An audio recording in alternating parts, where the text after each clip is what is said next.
जय हिंद दोस्तों, स्वागत है मेरे इस वीडियो में। और आज के इस वीडियो में हम बात करेंगे कि आप लोग काफ़ी समय से तैयारी कर रहे हैं और बीआरओ में यानी कि जॉब नहीं पा सके हैं या 1-2 नंबर से छट गए हैं। तो इस विषय पे हम चर्चा करेंगे कि आपको यानी कि क्या समस्या आ रही है जो यानी कि इस प्रकार से छट जा रहे हैं। और एक इसमें अलाउंस मिलता है CEA यानी कि चाइल्ड एजुकेशन अलाउंस, तो वो कितना मिलता है और कितने बच्चों को मिलता है, साल में मिलता कितना है, तो उस विषय पे भी चर्चा करेंगे। ठीक है। और आगामी भर्ती जो यानी कि का जो ऑनलाइन नोटिफिकेशन है वो कब तक आएगा, इस साल आने के चांस हैं या नहीं हैं। ठीक है। जो एफिडेविट होता है तो आपका यानी कि उसको यानी कब लगता है एफिडेविट, आपसे कब मांगा जाता है। ठीक है। और उसको बनवाते कैसे हैं। ठीक। और बीआरओ में सिलेक्ट होने के बाद या आप सर्विस दे रहे हैं उस समय यदि आप किसी अन्य एग्ज़ाम की तैयारी कर रहे हैं, सपोज़ आपका कभी पेपर पड़ गया तो आप देने जा सकते हैं या आपको यहाँ से नहीं जाने दिया जाएगा, तो उस विषय पे भी हम चर्चा करेंगे। और एक MSL लिस्ट होती है यानी कि मास्टर सीनियरिटी लिस्ट, तो उसमें आपका नाम जब यानी कि आता है, यदि आप बीआरओ में सेवा कर रहे हैं तो उसमें आपका नाम यानी कि आता है, तो वो नाम यानी किस लिए होता है, MSL लिस्ट में आपका नाम यानी कब हो जाता है और उससे फ़ायदा क्या होता है। ठीक है। तो चलिए सबसे पहले हम चर्चा करेंगे CEA के बारे में। ठीक है। Child education allowance. इसमें क्या होता है, आपका यानी कि जो 2 बच्चों का मिलता है, जो आपका स्टार्टिंग से यानी कि 0 क्लास से, जैसे आपका हो गया नर्सरी, LKG, UKG। ठीक है। तो आपका नर्सरी, LKG, UKG, तो इसमें आपका यानी कि 2 का ही मिलेगा। ठीक है। आप किसी का भी ले सकते हैं लेकिन मिलेगा 2 का ही। और आगे आपका 12 तक ये CEA का जो अलाउंस होता है वो आपको मिलेगा। ठीक है। ये प्रत्येक साल मिलता है, लेकिन सब इसमें नियम ये रहता है, आपका प्रत्येक साल यानी कि बच्चे की क्लास चेंज होनी चाहिए। क्या क्या होता है कभी यानी कि एक ही क्लास में 2 बार बच्चे पढ़ जाते हैं, तो उस एक ही साल का मिलेगा, ना कि अगेन दोबारा आप उस साल के लिए अप्लाई कर सकते हैं। मतलब नया क्लास होगा तभी अप्लाई कर सकते हैं। इसके लिए अप्लाई क्या, आप मतलब संबंधित LGC से एक फॉर्म लीजिए CEA वाला, वो वहाँ अपना उनके स्कूल में दे दीजिए, उनका जो भी बायोडाटा होगा सारा भर के, और अपनी मोहर लगा देंगे प्रिंसिपल जी, तो ये आपका पास हो जाएगा। और ये आपका लगभग 28,000 रुपये मिलता है प्रत्येक बच्चे के लिए।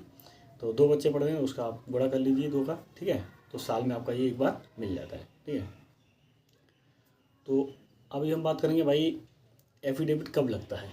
तो एफिडेविट क्या होता है, भर्ती होने के टाइम आपका यानी कि कोई डेट ऑफ बर्थ या कोई स्पेलिंग में या पिताजी के स्पेलिंग में कोई मिस्टेक हो जाता है, तो उस टाइम आपका यानी कि भर्ती होना थोड़ा मुश्किल हो जाता है। तो आप से वहाँ यानी कि जो संबंधित यानी कि अधिकारी होते हैं, तो आपसे एफिडेविट मांगते हैं। ठीक है। तो ये जो एफिडेविट होता है आपका, आप तहसील में जाके, वहाँ के जहाँ आपका तहसील निकटतम हो वहाँ जाके आप यानी कि अपने जो भी मुद्दा आपका होगा यानी कि आपका क्या चीज़ में मिस्टेक है, डेट ऑफ बर्थ है, क्या है, तो आप जो एफिडेविट बनता है उसमें सबमिट करा सकते हैं या उनको बता सकते हैं कि मेरे को इस विषय पर एफिडेविट बनवाना है। तो वो आपसे यानी कि 50 या 100 रुपये का एफिडेविट आप बनवा सकते हैं उनसे, जिस पे यानी कि 100 छपा होगा वही उसी पे आप बनवाएं तो वो ठीक रहता है। चलेगा तो आपका 50 का भी चल जाएगा। और आगे हम बात करेंगे इसमें। और जो बनवाने का तो प्रोसेस ये हो ही गया, आप यानी तहसील में जाके वहाँ किसी जो वकील लोग होते हैं वो बनाते रहते हैं। ठीक है।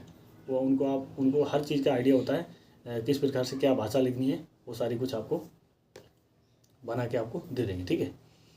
तो इसमें कुछ ज़्यादा कुछ चार्ज नहीं लगता है, बस 50 से 100 रुपये का चार्ज लगता है। वो उस पर यानी कि आपका उसी कागज़ पे लिख के आपको जो भी उनका मोहर वगैरह होगा लगा के आपको दे देंगे। ठीक है। वो आपका मान्य हो जाएगा। और लेकिन एफिडेविट कुछ समय के लिए होता है, उसके बाद आप नाम अपना समय रहते चेंज करवा सकते हैं। चेंज नहीं मतलब कोई स्पेलिंग मिस्टेक होती है तो आपका एफिडेविट लगता है। ठीक है। ये नहीं आपका यानी कि वहाँ संदीप है और आपने वहाँ विवेक करवा दिया तो आपका ये नहीं चलेगा। ठीक है। इतना नहीं चलता है, हल्की फुल्की मिस्टेक का ये एफिडेविट लग जाता है।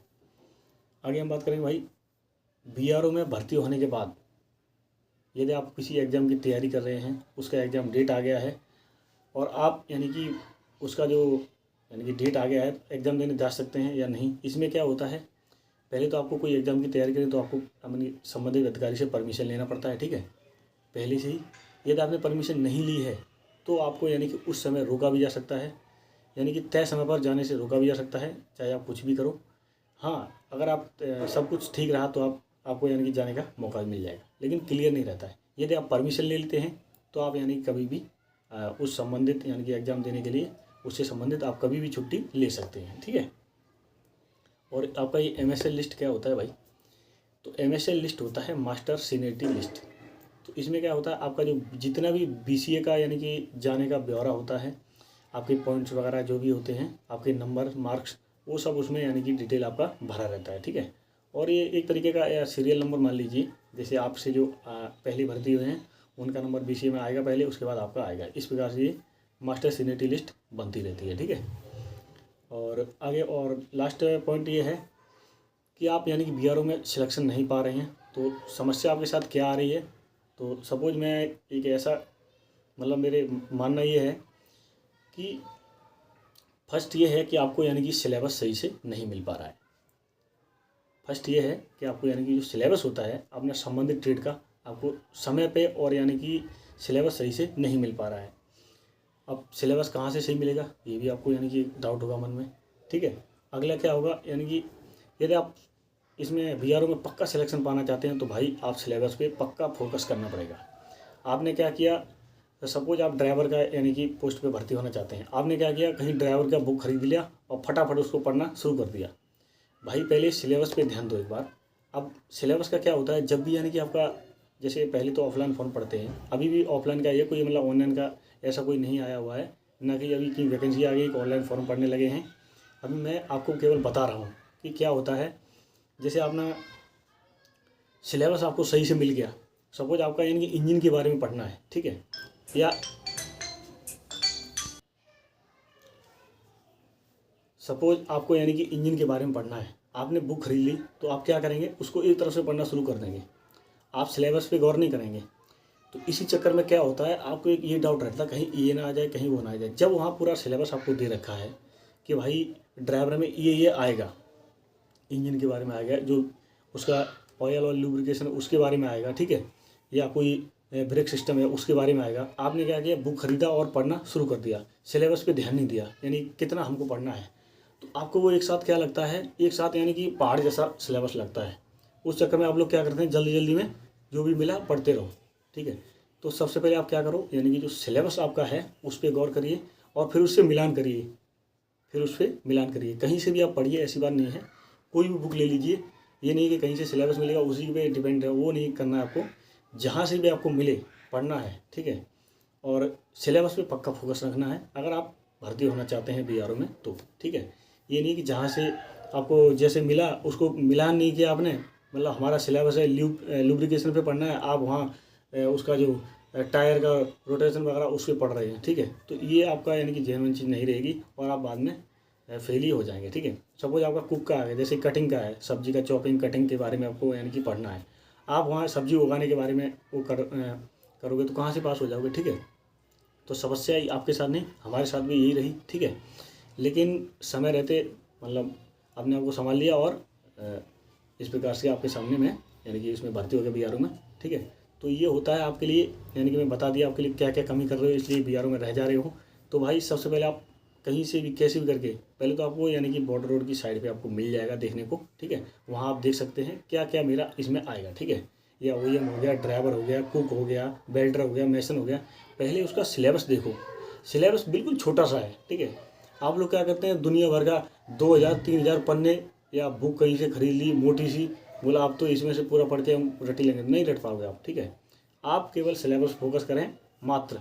आप मैं 100% बता रहा हूँ, ज़्यादा नहीं 20 या 25 दिन में आपका सिलेबस क्लियर हो जाएगा, इतना छोटा सा सिलेबस है, ठीक है।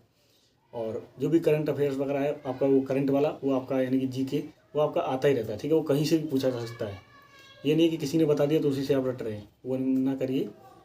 मैं बता रहा हूँ आपको, यानी कि आप सिलेबस पे अपना ध्यान दीजिए और अगर इधर उधर का ना पढ़ें, ठीक है। जो सिलेबस में दिखाया गया जो बताया जा रहा है उसी पे आप गौर करें, आपका सिलेक्शन पक्का होगा। मैं आपको यानी कि गारंटी के साथ बोल रहा हूँ, ठीक है। तो ये थी कुछ जानकारी। यदि वीडियो आपको अच्छा लगा हो तो भाई आप लोग वीडियो को ज़्यादा से ज़्यादा शेयर करें, ठीक है। और चैनल को कर लें सब्सक्राइब, ठीक है। और वीडियो को लाइक तो ज़रूर कर दिया करें। और यदि आपके मन में कोई क्वेरी या कोई डाउट है तो भाई कमेंट बॉक्स में कमेंट करें, ठीक है। मिलते हैं एक नए वीडियो में, तब तक के लिए जय हिंद, जय भारत, जय BRO।